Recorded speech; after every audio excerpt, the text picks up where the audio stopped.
Being someone who isn't nearly as computer savvy as someone from this generation should be, I know very little about what technology is capable of. Aside from email, IM, and the occasional download of something otherwise unobtainable for me, I have about the same amount of knowledge as an 80-year-old might possess about the electronic world.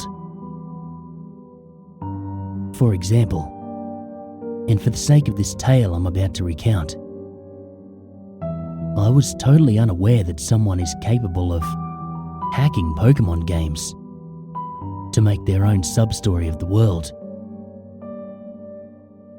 Even less so that it was possible to make a physical copy of the game in a real cartridge. However, I happened to learn about this in one of the most disturbing ways possible. When I was younger, Pokémon Gold was my first game from the ever-popular franchise. I became very attached to my little creatures and often fantasized about the adventures we would go through had a preset storyline not been in place. That isn't quite important though. What is important is the fact that I never truly let go of my childhood fantasies. The memories I had from that first game were far too cherished to set free. As such, I still have my old Gold game, complete of course with a total abuse of the copy glitch. I refuse to restart my game though, as I'm afraid too much of the old magic would be lost.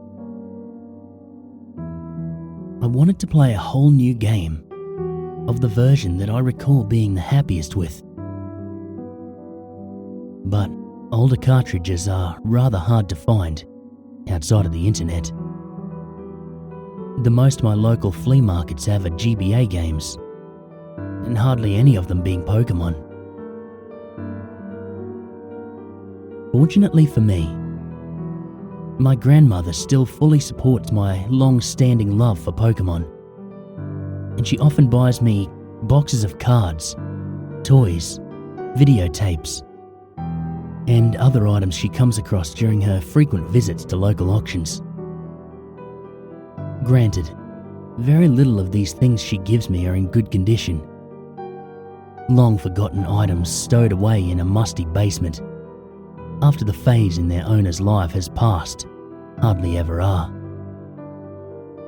But as gifts from a dear relative, I cherish them as if they were made of gold. Pun not intended. Most recently, she gave me a box with a brand new videotape containing episodes from early on in the first season, several hundred battered and well-used cards, and a game cartridge with no label. The cartridge was the familiar metallic gold colour of the game that I had been looking for, even though the label had been removed and a large red X drawn in Sharpie in the place where the sticker should have been. I could easily tell what it was. What other game had that colour? You could imagine my excitement for finally finding another copy. I hate ordering things online. This was a rather big relief. I thanked her profusely, and I promised that I would play it as soon as I got home, which I did. Getting started was difficult. Not because the game was faulty or anything, but because I'd sold my GBA to my little brother several years ago for some of his better Pokemon cards. Once something belongs to him, it's rather difficult to get him to lend it out to me. Such is sibling relations, I suppose. After much bribery, I finally got my hands on my former GBA, and I quickly inserted the vandalized game Chills ran through my body as the opening movie for the game began to play, sending a wave of nostalgia crashing over me. It was so good to see it again. The game opened normally. The pixelated image of Ho-Oh flying through the sky beneath the title presented itself before leading into the normal selection screen. The person who owned the game before me still had the game on file, but I cared very little for what someone did before me. Considering the condition of their things, they must have been very young. I was bound to be met with a team full of Pikachu with ridiculous names. So I started a new game. It was here that I realised something wasn't quite right with the game. The normal intro involving a professor introducing you to the world of Pokemon didn't play out. Rather, it went more like this. It started out with a black screen, which was quite familiar considering that's how Gold, Silver and Crystal begin. But instead of the normal "what time is it" dialogue, I was met with ...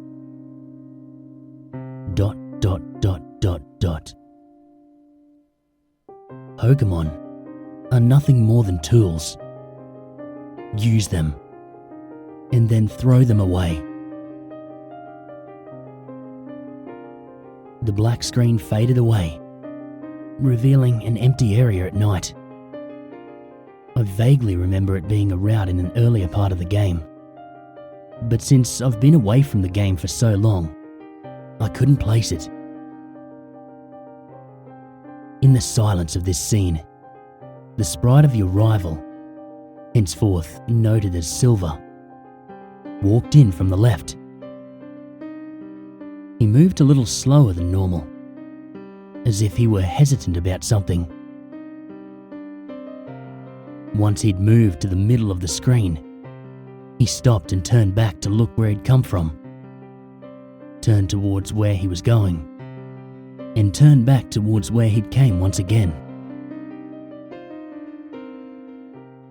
For a moment, he stood there, simply staring towards the left side of the screen, before a dialogue box popped up beneath him, saying nothing more than ...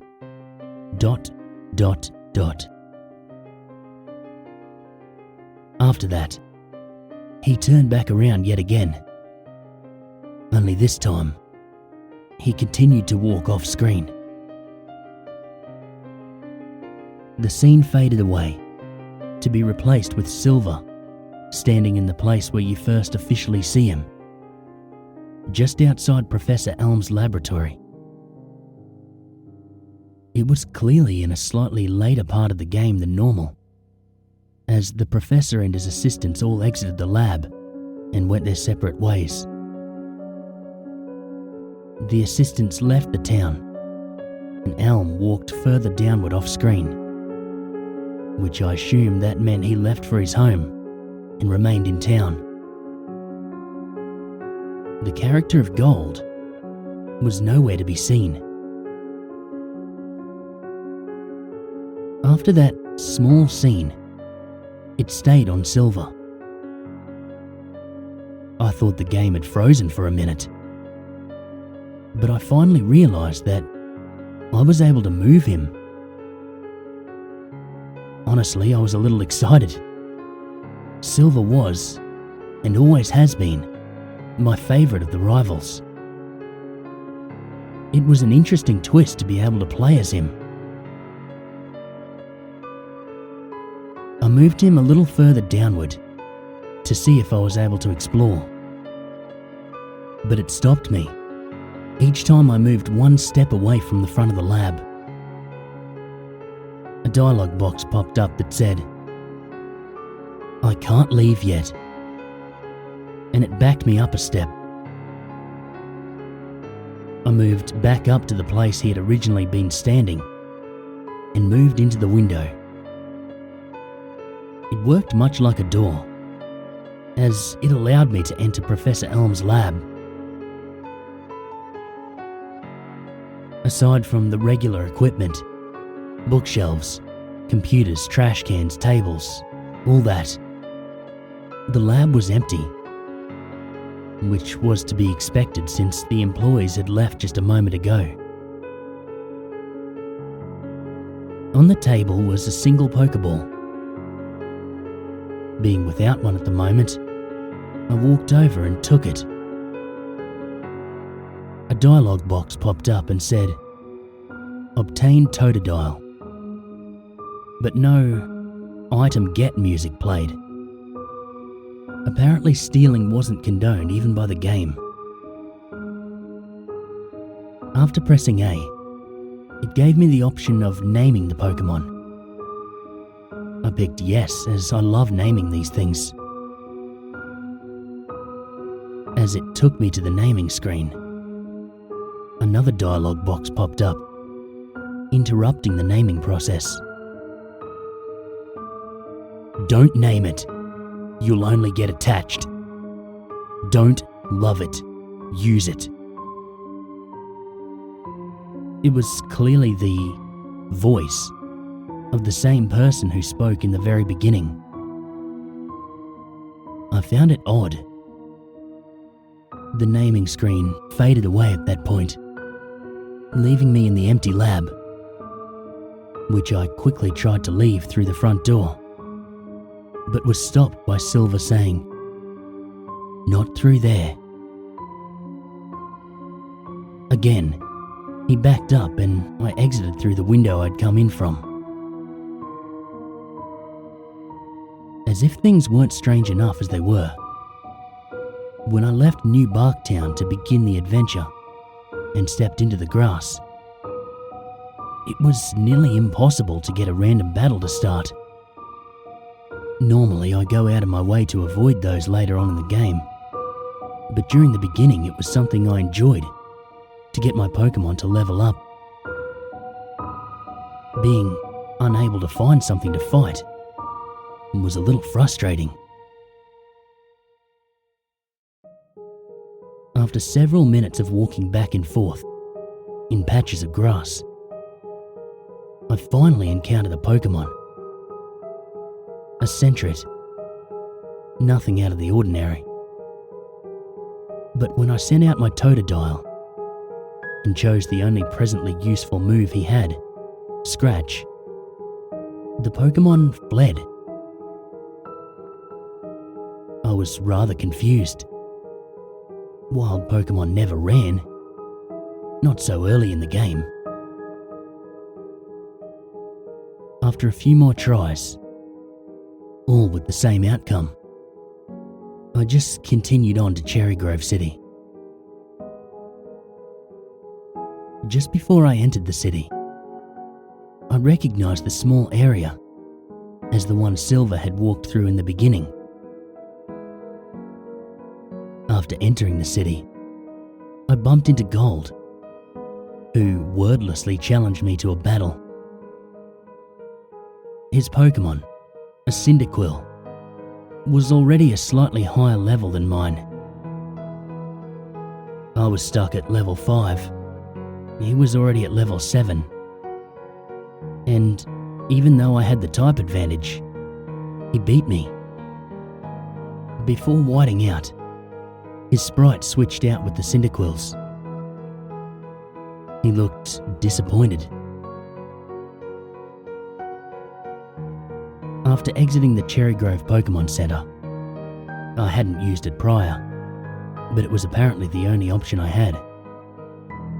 I walked back to the place he had challenged me, only to find out I was unable to battle him at this point again. The game was getting a bit annoying by now. I had no money, Pokegear or Pokedex, and I was unable to battle wild Pokemon. Fortunately, once I entered Route 30 onward, there were other Pokemon trainers in which I could battle and easily beat. though none of them seemed eager to speak to me after I'd won. By the time I entered Violet City, my Pokemon's level was still too low to take on the gym leader. But with the money I'd won from the trainers I fought before, I was at least able to buy some potions, so I felt I was set. The lesser trainers of the gym were easy enough. I was only forced to use 2 of my previously purchased potions, and I leveled up once. Though, as I took on the gym leader, he proved to be too much, and I lost yet again. Upon winning, he did the very same thing Gold had done, and he looked disappointed as well. When the battle ended, I didn't white out. Rather, I had to endure a lecture about treating Pokemon correctly from the leader. Once he finished speaking, I received a one-worded option. Steal? I chose the only option given to me. Yes. Silver backed up 1 step and then slammed into the gym leader, kicking him backwards. Another dialogue popped up, telling me that I had stolen the gym badge, a TM31, and $500. After that, I whited out. This is how it continued on for the remainder of the game. While I was able to defeat the lesser trainers on the paths to cities and in the gyms, I constantly lost to the leader and was forced to steal their badges. The steal option also worked on people who would normally give you items in the game. This is how I was able to obtain key items such as the item finder, the bicycle, the water pail, HMs, and many more. They refused to give me anything otherwise. Anyone I spoke to either refused to talk, greeting me only with ... or they lectured me on how to properly treat Pokemon. It was beginning to get that way with Nurse Joy as well. By the time I'd progressed to Goldenrod City, anytime I whited out, she'd scold me. Pokemon continued to avoid me as well. If I wanted to better my team, I had to hope that the Pokeballs I used worked the first time. What was stranger about random battles is that even if I locked the Pokemon in battle with Mean Look, the Pokemon passed out. Literally. After my first attack of Mean Look, if I got to the first attack that is, sometimes the Pokemon had a higher speed stat than mine. Before I was able to choose another, the Pokemon would faint on its own. The dialogue box proclaimed, Pokemon forced itself to pass out, and the battle ended.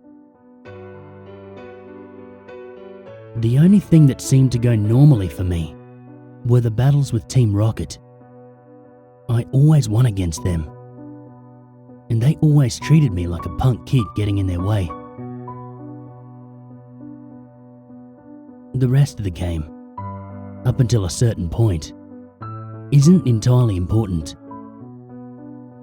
Aside from win, lose, and steal, everything was more or less normal. While my Pokemon matured slowly due to frequent losses, they did grow to like me a little as I began giving them haircuts and other little things to boost our bond.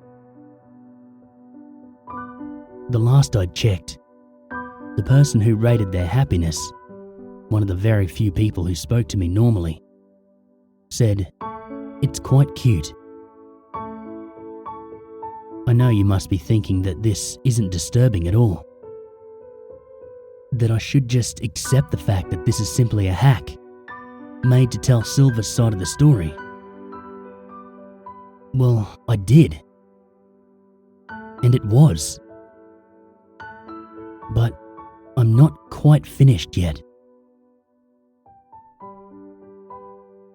Once I'd finally made it to Kanto, continuing the process of win, lose, and steal,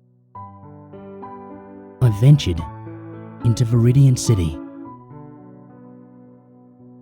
The second I stepped foot into the city, the music cut off.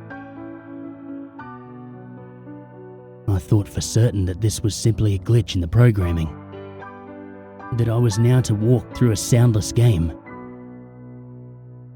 But as I stood there for a moment, a very faint noise picked up and faded away. I was now sure that the music had messed up, like it was trying to play but it couldn't. But as I stepped back into the route, the one I'd just come from, the music picked up perfectly. It was only Viridian City that was silent. I was now curious. So I stepped back into the silent city and I began to explore. There was not a person in sight. No one out in the open. No one in the houses. Not even anyone in the Pokemon or Pokemon Center. The city was entirely empty. Just the silence and the occasional soft noise, which I still hadn't identified. As I walked towards the gym, the sound grew a little bit louder. I figured the noise must be coming from the inside, so I entered. There was no one there either, but that was to be expected. That gym was always empty until much later. The noise didn't play in here. It was still dead silent.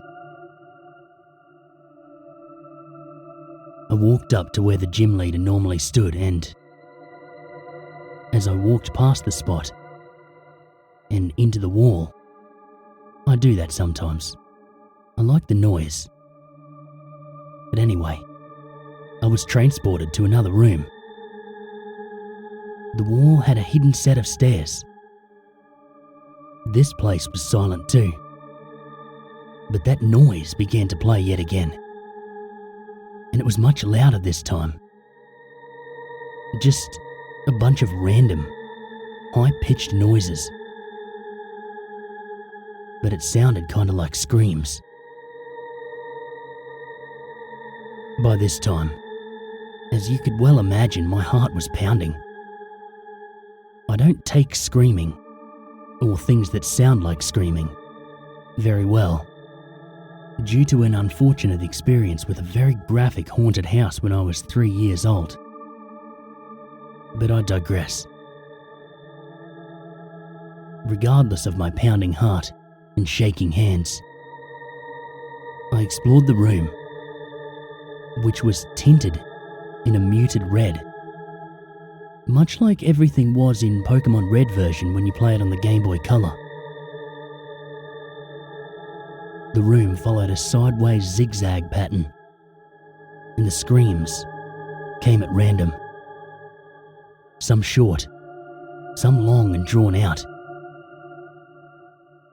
It sounded as if someone was being tortured.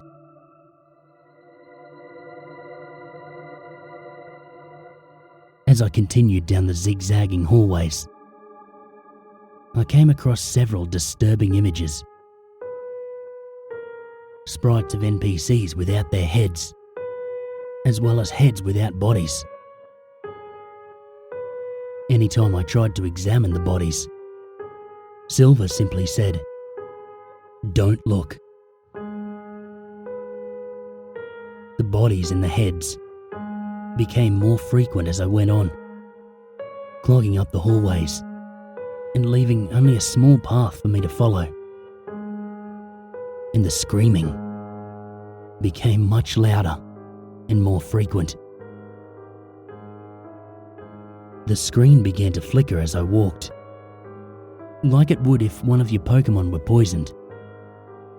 But none of them were. Just in case, I checked the status of my party. None of them were poisoned, but their health was going down. In an attempt to heal them, I picked up a super potion out of my bag and I used it on my Feraligatr. A dialogue box popped up and said, "It won't have any effect." Now I was disturbed. I knew none of this was supposed to happen. Regardless, I continued on, hoping that if they all fainted from this, I'd be taken back to a Pokemon Center and things would return to normal. It was stupid of me to assume that. I continued along the morbid path, the screen flickering in and out. Finally, Silver stopped as the dialogue box popped up telling me that all of my Pokemon had fainted. But it didn't say what I had hoped. It said, in all caps, "All dead." By now I wanted to cry, but I couldn't stop myself from trying to get to the end of this disturbing experience. If I didn't do this now, I'd just be tempted to try it again some other time. Finally, I reached the center room, which was now tinted a deep red. I assumed that this was to simulate the fact that the room was filled with blood. However, there were only a few bodies scattered around it. In the center, there were some live figures. A man, a Pokemon, Gold, and another Pokemon I could only assume was his Typhlosion. Gold's Typhlosion attacked the man's Pokemon, but it was quickly struck down. Its sprite, first turning red, then grey, and then disappearing. The man's Pokemon had killed it. Silver's sprite stepped forward on its own, and the man finally acknowledged he was there. Giovanni. "Ah, son, you've made it. Come to see your rival's demise, have you?" This caused Gold to turn around and look at you. The only thing he said was, ...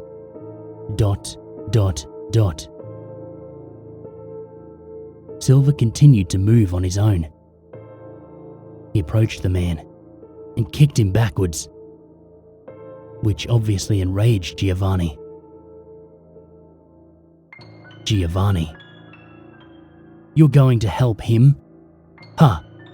You've become just as weak as the others. If he seems worth saving to you, perhaps I should show you that there's no sense in getting attached. Mewtwo, take care of him." Mewtwo obeyed his creator's command and approached Gold. I'm still uncertain of what it actually did, but it struck Gold, causing a scream much louder than before, as the sprite of Silver's rival lost its head and faded to deep red to grey. Giovanni. I told you long ago, Silver. Pokemon are nothing more than tools. People are as well. Use them and throw them away once they serve their purpose. Mewtwo. Kill him. The Mewtwo did not obey this time. Giovanni's words must have angered it. It turned to him and actually spoke. Mewtwo, you're no longer useful. It struck Giovanni, just like it did to Gold and Typhlosion. But the scream Giovanni produced was much longer than any other I'd heard. Mewtwo was torturing him. Finally, the scream faded away into nothingness, and Giovanni's sprite did just as Gold's did, leaving only Silver and Mewtwo alive in the room. As Mewtwo turned to face me, I knew that wouldn't last for long. Mewtwo. Not useful. It struck me, initiating a battle in which I was totally unable to participate. My sprite was in the place of any Pokemon. My health was full, but I knew it wouldn't help. I chose run, but I couldn't. I chose to attack, but I had nothing to use. I just had to stand there as Mewtwo used Psychic on Silver's defenseless image. Even with the sound turned to a low level, the scream coming from Silver was disturbingly loud. Even as the battle screen faded away, the scream lingered until Silver's sprite turned from red to grey, which I now knew symbolises the coldness of death. Silver, along with Gold, and everyone else who had been unfortunate enough to wander into this place from Viridian City, was now dead. The screen faded to black, all except for Mewtwo's sprite, which remained in the centre of the screen. My paranoid mind immediately made me think he was somehow going to turn on me next. But the word "end" simply faded in just underneath him, and the screen cut to black, taking me back to the opening sequence. I'm still unsure why this game was made, why someone just shoved it into a box to sell, and why I happened to find it. But I can assure you, I'm swearing off all randomly found games. Either it's new, or I'll never risk touching it again. The game I just described has slipped out of my possession since that first playthrough. I have no idea where it is, but I hope it's rotting in a dump somewhere.